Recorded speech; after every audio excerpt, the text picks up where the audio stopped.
Hello guys, Fernando here in Life Space talking again with these both guys, Peter and Ariel. Ariel, you guys know, and Peter is us guys gonna the guy gonna we're gonna interview today.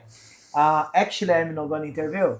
This guy here gonna make it a question because both doing Muay Thai. I just doing Jiu-Jitsu. You guys know Jiu-Jitsu is better, but leave it to this both say what they think about jiu-jitsu, about Muay Thai, about life. Peter have a lot research for talking about, and let's go do that. Leave you guys done. Let's go. Hello, Peter. ¿Cómo estás, Pedro? Muy bueno, ¿y tú? Muy bueno también. Muy bien. Muy bien. So, as you heard, Fernando forgot to mention something. He forgot to mention to subscribe to the channel. Say you. Yeah, it's all right. Fernando is just behind the camera, okay? So he's gonna speak shit behind the camera. Okay, so we got Peter here. Peter, I think, how many podcasts you been to? How many boats? Podcast. Podcast zero. Zero. So zero podcast. So this is real. This is very real. Very real. like how do you call it? Down to earth. Down to earth. Yeah, Like, yeah. Just my style. Yes, yeah. Okay. So my first time interviewing someone. So be patient with me, guys, please, because Fernando is the one that likes to talk. I just listen. Anyway, Pete, he is really good sportman. He does a really nice sport. Apart from jiu-jitsu, there is other life apart from jiu-jitsu in the world too. No way. And that is Muay Thai. Muay Thai. So he's gonna tell us a bit of Muay Thai. What is Muay Thai? Where Muay Thai come from? And why he actually like Muay Thai? So Muay Thai is the name, consists of, obviously started in Thailand. So, and it's obviously spread throughout the world. So kickboxing has been around for a long time as well. And you guys might know names like Ernesto Hoost. So K1 was big in America. Kickboxing was the thing. And back in the 80s, Muay Thai started coming on the scene. And there was a few fights from American kickboxers versus Muay Thai because K1, they thought they were up here. And then Muay Thai was slowly spreading. And so there was a real controversial fight where they had a top Muay Thai guy fighter from Thailand versus up-and-coming American K1 champion. The Muay Thai guy absolutely smoked him, just kicked his legs the whole time, and he TKO'd him with leg kicks. And all of a sudden, Muay Thai just blew up on the scene. I think this was about the late 80s, something like that. I remember that fight. I watched it on YouTube. Yeah. Maybe you guys can actually watch it. It's really cool. Because I think the first round, the K1 guy was dominant. Yeah. And he was just smashing the Muay Thai guy. And then I think what the K1 guy didn't expect, it was a brutal, leg kick. Just the leg kicks. He just punished him, just leg kick after leg kick after leg kick. And then I think the most iconic image I got from the video is that the guy was actually limping. Yeah, he actually, the end of the fight, he got carried off on a stretcher. He could not walk. That Wow. was just the crazy leg kicks. And all of a sudden, it shocked the world, and the world wanted to know what's Muay Thai. And so Muay Thai blew on the scene. So basically, my journey with Muay Thai and kickboxing, martial arts, as you call it, probably about 7 years ago I started. So I've been training for about 7 years and fighting/competing for 5 years. So I started growing up. My parents didn't allow me to play combat sports because I thought it was too violent, and they didn't agree with it. So I started off with rugby, cricket, soccer, but I like rugby because of the physical side. I like getting in there and tackling people and getting tackled myself. It was a good way to vent. Being young guys have to get rid of all their testosterone somehow. So rugby was it. Unfortunately, I got quite a few injuries. I got a few concussions, so I had to give rugby up. And then a couple of years later, at my gym just down the road here in Hamilton, in Tarapa, First Place Fitness, they started doing combat classes. And so I joined in, just real beginner entry level, and then my journey's just started from there, basically. Pete, what does Muay Thai truly mean beyond being a sport to you? Beyond being a sport, yeah, one aspect is a sport, and it's a bit of a culture for some people. But our club, it's a family. It's close knit. So Muay Thai is not just about hitting someone and punching someone, kicking someone in the ring. It's the discipline. It's the whole build up leading up to a fight. It's the confidence you get, the camaraderie, the skills you learn, like the weight loss, the speed you get, the stamina, the strength, and confidence. It's everything. It depends what your goal is, whether you want to get in the cage, get in the ring, or on the mat, or whether you just simply want to trim down, lose weight, get stronger. It's one size can fit all with Muay Thai. Oh, that's cool. Hey, and how does Muay Thai change your life? How did actually Muay Thai change your life? So Before and after?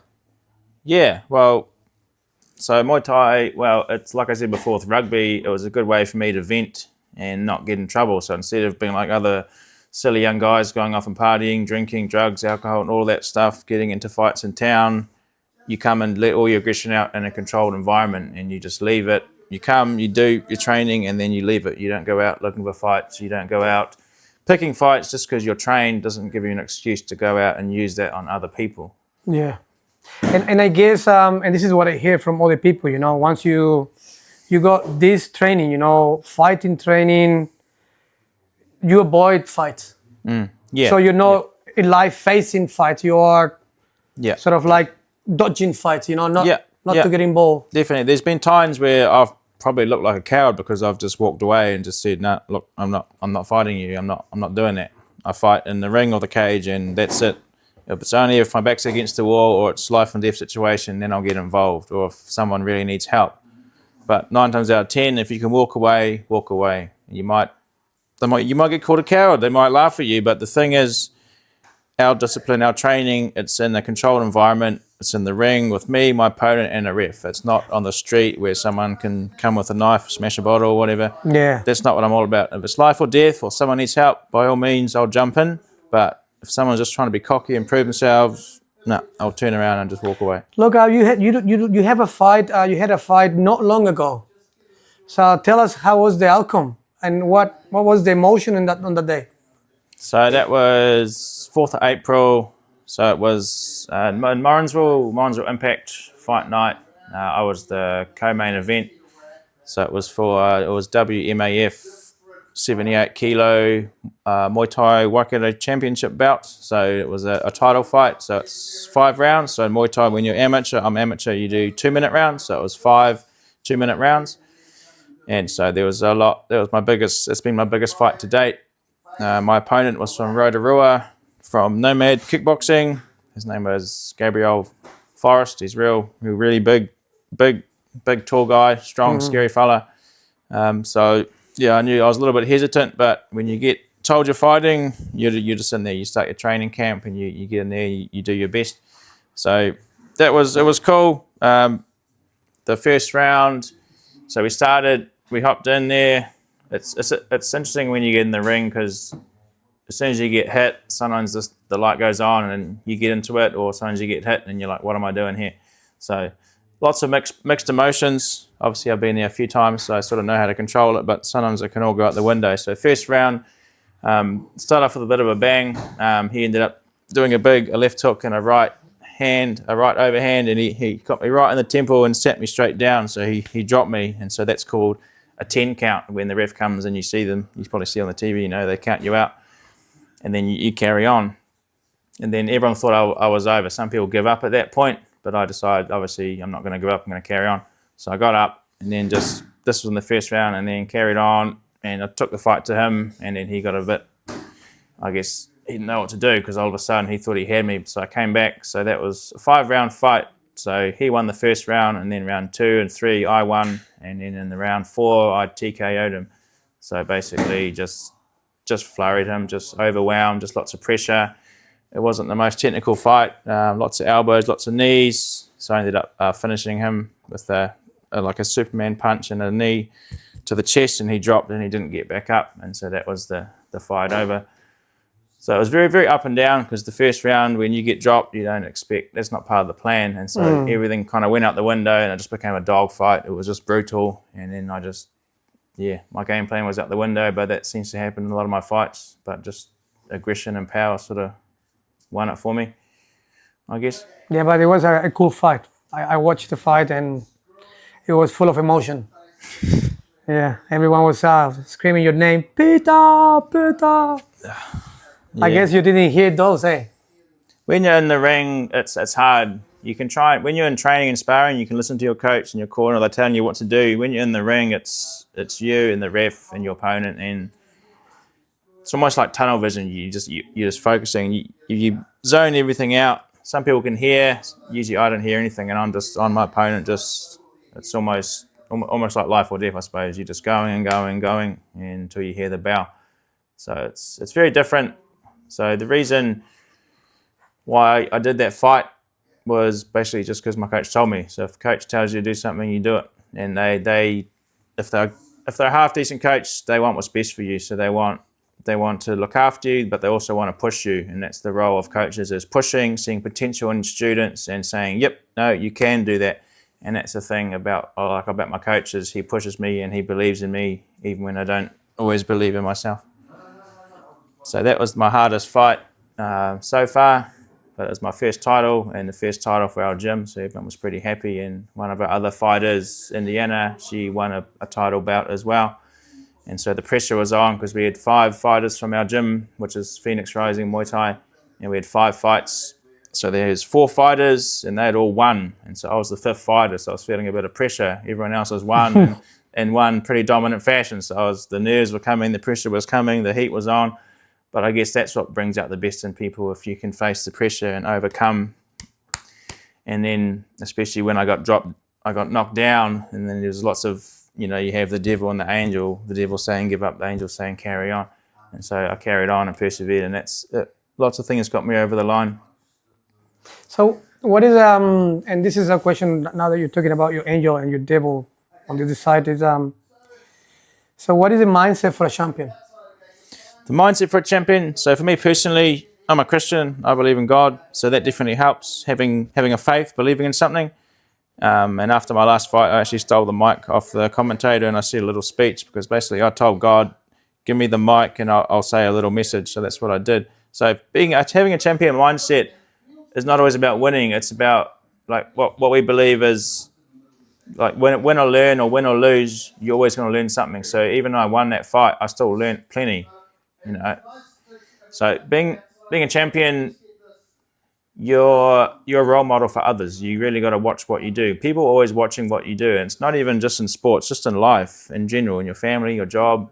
People look at what you do, and especially like younger kids. Those of you who have kids, monkey see, monkey do. Kids are like sponges.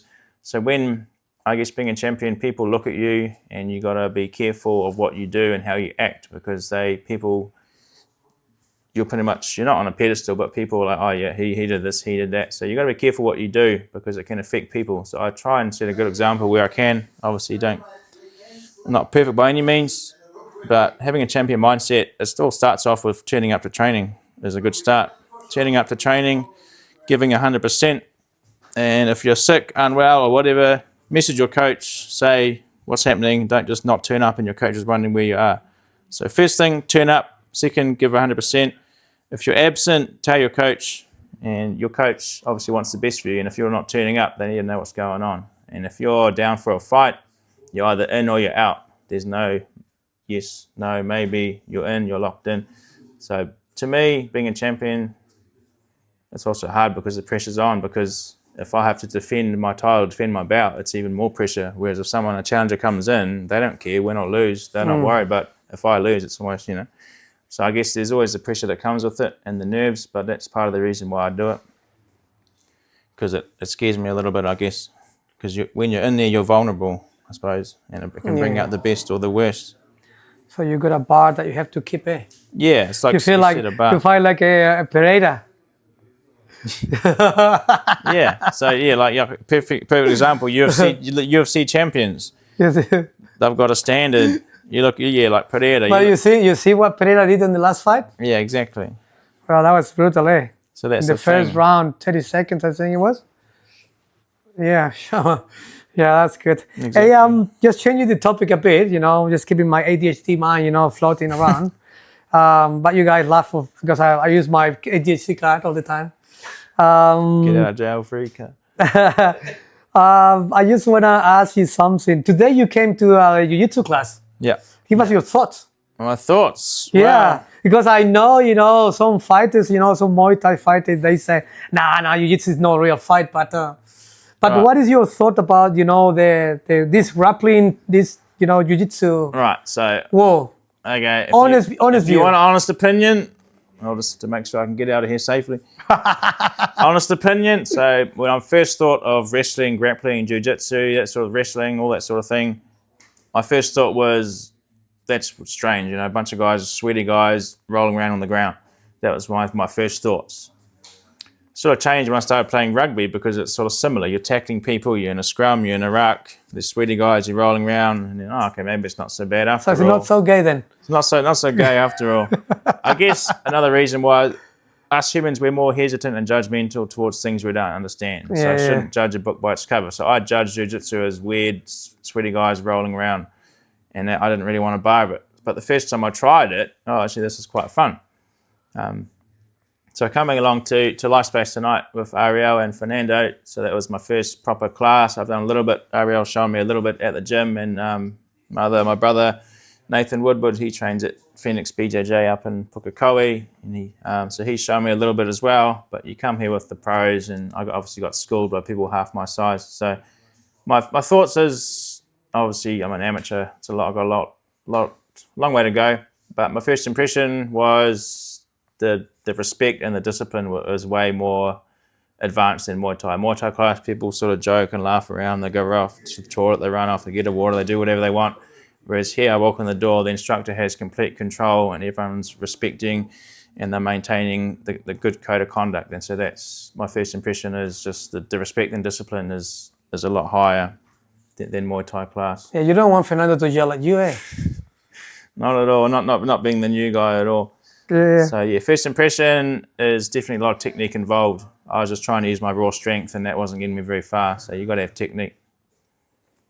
Yeah, did you get submitted by smaller guys than you? Yeah, guy half my size, just absolutely domination. So that was, it's humbling and that's cool. That's why I like trying new things, because you get humbled and you leave your ego at the door, and you just. My old tutor told me never leave the classroom of learning. So you always be open to learning, new experiences, new things. Because if you're learning, you're changing. Growing things change and changing things grow. So if you keep your mind active, keep learning things, keep soaking things up. I'm going to ask you this question, and it's going to have two legs. One is personal, one is like, your skills or your sportsmanship. Yeah. So how do you see in the next year yourself and, how do you say, sport life? Mm-hmm. And how do you see yourself in the personal life? Within the year. 6 months. No, within the year. Within the year. Well, personal, my wife's pregnant, so we're going to have our first child in September. So that's going to be a massive change for me, because we've been married 8 years and we've been we're used to living with each other without having kids. So that's going to be the massive change in personal life, is that we're going to have a little baby that's we're responsible for. So that's going to be a big learning curve, like what I was saying before about learning. So I'm going to go all the way back and start learning again. In terms of sport life, I've got another fight in August 22nd. It's Iron Fist Promotions. It's at Lake Karapira. So Ace Fighters, NJE Promotions are putting that on. So we've got a few guys from our gym on there. So that's my next one. So I've got to get training for that. So I'll do that fight and then have my kid, I suppose, and then might have a little bit of time off and then come back when my wife lets me, I suppose. But just because I'm having a child doesn't mean my training is going to stop. So we're just going to adapt and carry on. Yes, use the time wisely, I guess. Yeah. There's no excuse. Obviously, it'll be hard being a parent, a first-time parent. Everyone says there's no time for this, no time for that. But what I say to people is, you make time for the things you love. You make time to eat, sleep, shower, see your friends, family, work. You make time for things. People spend a lot of time in the toilet. Yeah. In the phone. Yeah. If you add up all the time you spent in the dunny. So there's always time for exercise. Or people play games in the computer and they got a lot of time. Yeah. But so all of the sudden there's no time for the family. no time for, good health, and more important, no time for God.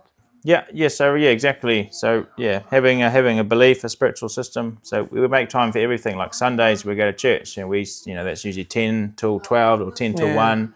And people say, well, that's a big chunk of my weekend. But the thing is, for my life, if I put God first, everything else falls into place after that. So whatever you serve, whatever you follow, make that your number one goal. For me, it's my faith in Christ. And I don't obviously get it perfect, but if I put God first, and everything else sort of flows into place. So I've got to constantly keep reminding myself of things that start creeping up on the threshold of that. Oh, that's good. Just remember, Pete. If you come to the class, please listen. Otherwise, he's gonna kick your leg. So I'm assistant coach at Phoenix Rising Muay Thai. So our head coach has just had knee surgery recently. So I've been stepping in to fill in his shoes. Yeah. So you're doing very well. You're doing very well. But listening is definitely part of it. I don't like people not listening because it wastes my time and it wastes their time. And you like when we train MMA in the gym? Yeah, definitely. So we've done. I've done a couple of very, very entry-level MMA fights. So it's at a tournament called DS Eagle, run by DS Eagle Combat. So that's up in East Tamaki. So we take a few of our guys there. They have about 3 or 4 of these a year. So we've done that, and they have like boxing, K1, and they have MMA, and they have a hybrid, which is first round boxing, second round K1, third round MMA. So I've given that a try and MMA a try, and it's a good, safe environment because it's more based on scoring points and light contact rather than trying to knock somebody out. So it's more about 50% power and good for beginners of all ages and that sort of thing. So I gave that a go, MMA, and I actually won a couple, so I was quite surprised. Basically, all I drilled was just standing choke? Standing guillotine. Standing guillotine, and I did that, and then I won 2 fights just by doing that. So that was pretty much all I had, and it worked. So I do like MMA. I just don't like getting hit with those little gloves, though. You definitely feel the little gloves a lot. So I'm a fan of that. I just don't like getting hit with those tiny little. So now that you saw the class, you saw the, how the class is run, techniques, and all the drills we do. Will you come back? Like, let's say there is no. Let's say you got all the money, to do all the time. Will you continue doing jiu-jitsu? Yeah, I'd like to give it a go. Obviously, life's busy, but like I said, you make time for the things you love. So yeah, if that's something I'd want to pursue, definitely I'd be keen to come back and learn. Yeah. Mainly because I'm quite competitive and I don't like being beaten. So tonight I got absolutely smoked by a kid half my size. It's funny because I saw him in my mind that he started punching the people because he couldn't get a choke. That's why I joked with Harry before. I said, if someone gets me good, I'm just going to start busting out some Muay Thai moves. But no, if you come to another dojo, another gym, you respect the rule set. And obviously, if you go to a boxing class, you don't start kicking the bags. And the same if you come to jiu-jitsu, you don't start dropping elbows on people. So it's about, following, just being smart, leaving your ego at the door and just having an open mind for learning. And tap. Yeah, always tap quickly. Always remember, tap. There is no. It's like Fernando always say. You need to leave your ego away. Because you can injure yourself. It's better to tap 10 times. Than get one real bad injury. Yeah, definitely. As I found tonight. And you learn more. You learn even more. Your head squeezed by somebody. Yeah. Sometimes and we've seen it in here. People don't tap and they go sleeping. Yeah, definitely. I remember that guy, when we practiced in the other gym, the big guy, and maybe he was too new. He didn't know properly, But it was Stefan. I think he put it on a choke, and the guy tried battle to get out the choke, and 20 seconds later he was snoring. Yeah. And he woke up like, what happened to me? Like, no, that's not nice. I've been submitted a few times. Yeah. My old youth group leader knew a bit of jiu-jitsu, and he would sort of put us to sleep for fun. And I don't know why we did that. He'd be like, he said, watch this. And so someone did it. So I said, I bet you can't do that to me. And so 10 seconds later, I'm waking up and everyone's laughing at me. So that's really bad, eh? I will report that. And also, one thing I learned tonight was that. So your jiu-jitsu committee. Yeah, no, it's different. That's going back a couple of years, but one thing I learned was that you don't have to just physically tap. You can just say the word tap. Yeah. So that was like, obviously, duh. Yeah. I know a bit of your background, you know, but just roughly because we are on a tight schedule. So tell us about your work life and why you got into there. Just So, roughly, all if you want to tell. yeah, You know? so I do roofing. So I'm a dirty old tradie. So I've been roofing for about just 10, 11 years, maybe even 12 actually. Yeah, I think I started in 2013, 2014. So I've done a few things. I've been to Wintec, tried a few different of the trades out, and nothing really clicked. I did engineering for a bit, and then the company I was with weren't offering apprenticeships, so I sort of left there, and then I got offered a roofing apprenticeship. Didn't know anything about roofing, didn't even know what it was. So that was obviously good learning for me, coming in, having no idea. A roofing apprenticeship was about 2.5 to 3 years. So I did that. So I'm a qualified roofer, qualified long run and metal tiles as well.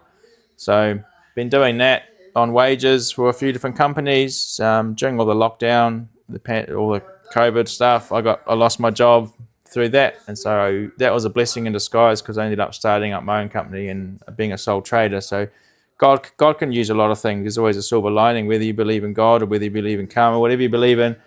Good things happen out of bad. So out of a bad circumstance, I lost my job because I got mandated. But out of that, me and my wife were able to go overseas. We did a mission trip. We did a little bit of tourist stuff, and then we come back, and then I started my business. So I work for myself now, and it's a lot more flexible and freeing up for me. So yeah, it's a good work-life balance because usually I can go hard, pump out a job, and then you can have a few days off or go away for a weekend, or I can do extra training. So it's good being your own boss because you can sort of plan around, especially when it comes to fight camps. I can sort of balance things around, get the big jobs out of the way, and then during fight camp just sort of cruise and just do little ones and that sort of thing. So I've been roofing for about 12 years now, and working for myself for 2 years. So really loving being my own boss. If someone, maybe one of the listeners, you know, is interested on some work, you know, where they can contact you. Where?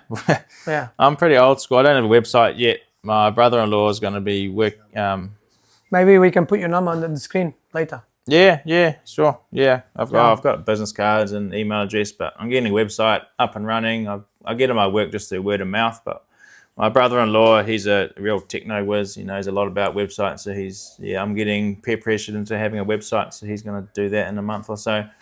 But I just get all my work just through friends, family, word of mouth, basically. I don't do any advertising, and I still have enough work, so I'm grateful for that. So it's just, you do a good job, and that sort of leads on to the next one. Oh, that's good then. Yeah. Any story fun that you can share with us? Like anything fun? I heard that you went into a hunting trip last week. How was it? Yeah, so the weekend just gone. So there was me and a couple of others from gym. Ariel was supposed to join us, but family first. He had some family matters to attend to. So it was me and a few guys from my gym.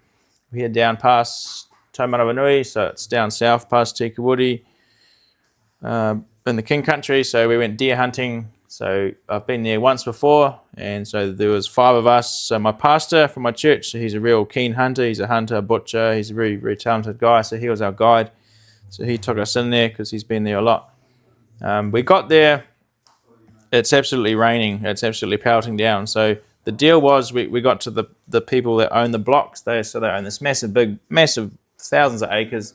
It's farmland and bush mixed in, and there's just hundreds of deer. It's a really cool spot. So the deal was, we went down there on the Friday. We did a few repairs on the roof because it was leaking, and that way we're going to get a discount on the deer that we got. Because basically, for the deer you get in there, you have to pay some money because they raise deer and they sort of like Let it go. Let them go, and then you can sort of hunt them. So it's not like a safari, but it's sort of similar, I suppose. Where it's a massive area, and you just search the deer out basically. So that's a lot of fun. So we jumped on the quads. We're heading down these massive steep hills. There's mud flying everywhere. We're sort of slipping and sliding. So there's a few times where the boys had to jump off the quad because we were slipping and we were nearly banging into the banks a few times. So it was a lot of fun. Very muddy, but we get to the hut, and then we went for a hunt on this early Saturday morning. We got up and we seen a massive big stag. And so the deal with the stag is that the stags are quite expensive at the place you go to. It's pretty much each point is $100. So we're like, ooh, let's get a cheaper one. So we carried on looking. It was the boys' first time hunting, so I'd been a few times before, so I'm still learning, I suppose. But we all got a couple of deer, and the last day on the Sunday, we were creeping along this ridge, and we just looked over, we were sneaking along, and there was about 100 meters away, there's 3 stags just sitting down. Oh, wow. There was a white stag, a fallow, and a red stag. So they were all sort of sitting side by side. So I crept back to the others and told them what was going on. And then, okay, all right. So one of the guys had already got his deer. So it was me and Davo. So he said, all right, I'll get the one on the left, you get the one on the right. So we sort of lined them up, and then we popped them. And then we were on the side of a steep hill. And now, well, how are we going to get this out? How are we going to carry it out? So 100 meters. it was a long way. And the thing is, you shoot a deer on a steep hill in a valley, you got to carry it out. You got to get it out. So that's what we did. So I got sent running all the way back to the hut to grab the motorbike, and then brought that back, and they were supposed to be gutting it because I'd already gutted a few deer and shown them how to do it. I get back and they hadn't even finished because they didn't know what they were doing. So it was quite Cutting the gut. They entertaining. were cutting the balls.